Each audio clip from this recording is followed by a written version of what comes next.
It's no secret that I love to argue, and from time to time, people will be frustrated that I don't engage in the argument about the thing that they want to argue about. And I have a certain set of expectations, and I'm just going to talk about a few of them. There are more. One of them is interest. I have to be interested in what it is you're talking about.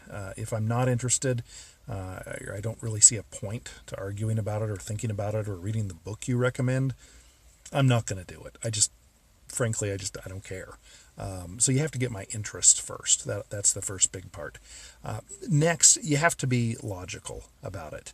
You can't just ignore reason and logic. So if you say to me that it's a good thing that plastic bags are illegal because plastic bags are, they're breaking into little pieces and they're drowning all the sea worms, you need to kind of be able to tell me more than just what you've heard from some TV show or from 50 TV shows and your seventh grade teacher.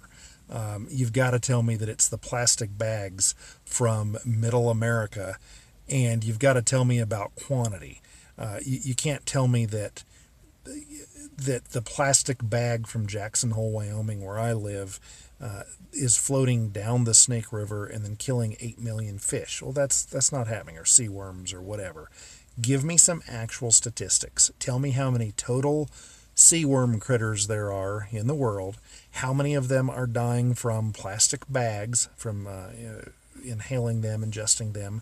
Compare that to how many are dying from other things, natural causes, all the other causes of death. Give me some rough numbers.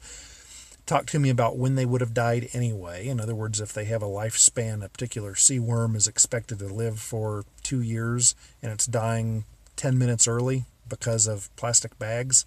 Yeah, that's kind of an intellectually honest thing you would want to include in your argument.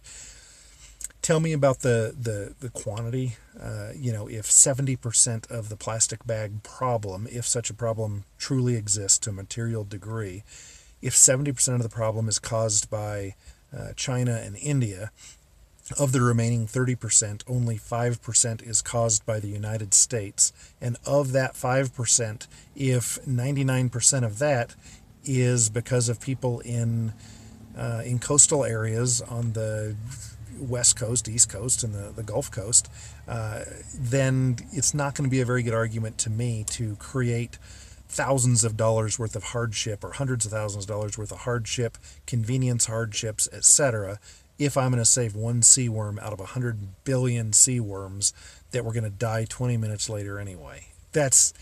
You kind of have to be rational and economically, I'm not talking economics from a financial standpoint, but you kind of have to be economically intelligent about it before I'm going to be interested in arguing with you.